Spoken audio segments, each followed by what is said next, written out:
नमस्कार। आज शिक्षक दिवस है।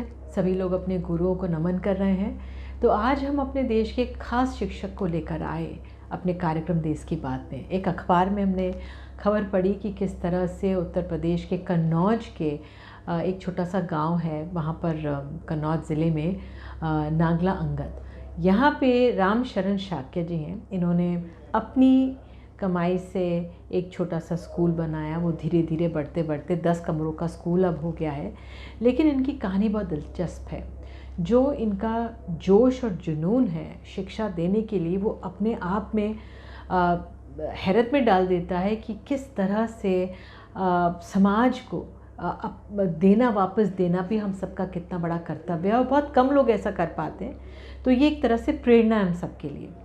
तो जो राम शरण शाक्य हैं, ये बहुत छोटी सी उम्र में अनाथ हो गए थे और इनको गांव वालों ने मदद की, धीरे धीरे पढ़ाई में मदद की। दूर जाते थे, कई कोसों दूर चढ़कर, पैदल चलकर जाते थे और वहाँ पर शिक्षा उन्होंने ली। धीरे धीरे कर कर उन्होंने स्कूल पास किया, फिर बीएड करा, उनको नौकरी मिली। धीरे धीरे साल दर साल फिर इनको सरकारी स्कूल में टीचर की नौकरी मिल गई। लेकिन इन्होंने ये भूला नहीं जो कर्ज था इनके गांव वालों का। जब आज मैं उनसे कार्यक्रम अपने देश की बात में बात कर रही थी, तो उन्होंने कहा कि जो मेरा कर्ज है मेरे स्कूल के, मेरे गांव वालों के प्रति, वो मैं भुला नहीं सका।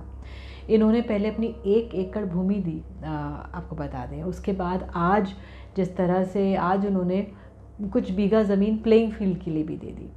और जब हम बात कर रहे थे, हमने जब दृश्य मंगाए इस गांव से, तो वाकई में ये 1 कमरे का जो उन्होंने स्कूल खड़ा किया था, अब 10 कमरे का स्कूल बन गया है। और इतना सुंदर बेहतरीन स्कूल बना है ये कि अपने आप में लग रहा था कि वाकई में इस दूर दराज के छोटे से गांव में कितना सुंदर स्कूल बना हुआ है। इनका ये कहना था कि इन्होंने जैसे जैसे पैसा इकट्ठा करते गए, ये स्कूल बढ़ाते गए, कमरे बढ़ाते गए वहाँ पर, और साथ ही इनकी ट्रांसफ़र भी यहाँ पर हो गया जब इनको सरकारी नौकरी मिली। और इनकी पूरी कोशिश थी कि ज़्यादा से ज़्यादा बच्चे स्कूल में आएँ। अहम बात यह है कि ये प्राइमरी स्कूल है और इन्होंने मुझे कार्यक्रम के दौरान आज बताया कि पहली नज़र में अगर आप स्कूल देखेंगे तो आपको लगेगा इंटर कॉलेज है। अब लोग समझ नहीं पाते कि सिर्फ 5वीं तक स्कूल है। और उनका ये भी कहना था कि एक दिन तो उन्होंने एक ही दिन में कुछ साल पहले 217 बच्चे एडमिशन दिया था उन्हें। तो हम समझ सकते हैं कि शिक्षा कितनी बड़ी ज़रूरत है। गाँव वाले बहुत इनके एहसानमंद हैं कि इन्होंने स्कूल बनाया, बच्चों को शिक्षा दे रहे हैं। लेकिन ये सवाल भी उनसे पूछते हैं कि भाई आप सिर्फ 5वीं तक बच्चों को पढ़ा रहे हैं, क्यों उनको खींच खींच कर पढ़ा रहे हैं, आगे क्या करेंगे बच्चे। तो एक तो उन्होंने मुझे कार्यक्रम में ये बताई ये बात जो बहुत अच्छी लगी। उन्होंने कहा कि एक तो जो हमारी प्राथमिक शिक्षा है, अगर वो मजबूत मिल जाए तो बच्चे अपना जीवन आगे खुद संभाल लेते हैं।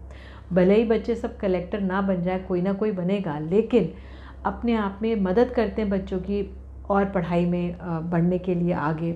उनको कहीं एडमिशन दिला देते हैं, कहीं पे फ़ीस माफ़ करा देते हैं और बेहतर स्कूल में एडमिशन दिला देते हैं। मैंने उनसे ये भी पूछा इस कार्यक्रम के दौरान कि आपके परिवार में कौन कौन है। कभी परिवार ने ये नहीं कहा कि कभी आप 1 एकड़ भूमि दे देते हैं, कभी कुछ बीघा ज़मीन दे देते हैं भूमि, क्योंकि ऐसा नहीं है कि उनके पास बहुत पैसा है। आप भी ज़रूर देखिएगा, हमारी वेबसाइट पर है ये इंटरव्यू। तो उनका ये कहना था कि उनके 5 बच्चे हैं और उनकी पत्नी ने कहा, उनका पूरा सहयोग उनकी पत्नी को मिला। उन्होंने कहा कि जिस तरह से जो आपने मुश्किल हालात बचपन में गांव में झेले हैं शिक्षा के लिए, वो आप कम कर रहे हैं। इससे बेहतर काम क्या होगा कि इनका निवारण हो इन समस्याओं का छोटे छोटे बच्चों के लिए। और उनकी समाज में वहाँ पर ऐसी स्थिति बन गई है कि इतना सम्मान हो गया कि लोग आकर उनसे मशवरा लेते हैं कि बच्चों का भविष्य क्या हो। उनका शाक्य जी का ये भी कहना था कि अपने समाज के ठाकुर और शाक्य परिवार समाज के लोग वहाँ पे रहते हैं। ठाकुरों में तो फिर भी शिक्षा मिल जाती है, लेकिन शाक्य समाज के वो पहले ऐसे व्यक्ति हैं जिन्होंने इतनी शिक्षा प्राप्त की कि उनको एक सरकारी नौकरी मिली। तो अपने आप में हम समझ सकते हैं कि हमारे समाज में अभी भी बहुत कुछ है करने के लिए और किस तरह से जुझारूपने से राम शरण शाक्य जी लगे हुए हैं, वो बहुत सराहनीय है। तो उन्होंने बताया कि जो उनके परिवार हैं, उनके 5 बच्चे हैं। एक बेटी पढ़ा रही है स्कूल में, दूसरी बेटी उनको उम्मीद है नीट में प्रतियोगी उसमें सिलेक्ट हो जाएगी, MBBS करेंगी, और बच्चे भी हैं कानपुर में, वो पढ़ाई कर रहे हैं हायर स्कूल में। तो राम शरण जी का जो जोश है, उनका जो जज्बा देखकर आज के दिन, इसलिए मैं इस कार्यक्रम में आप लोगों के समक्ष रखना चाह रही हूँ कि हमारे देश में दूर दराज के गांव में भी ऐसे शिक्षक हैं जो वाकई अपना पूरा योगदान दे रहे हैं, और उनको हमें तहे दिल से धन्यवाद करना चाहिए।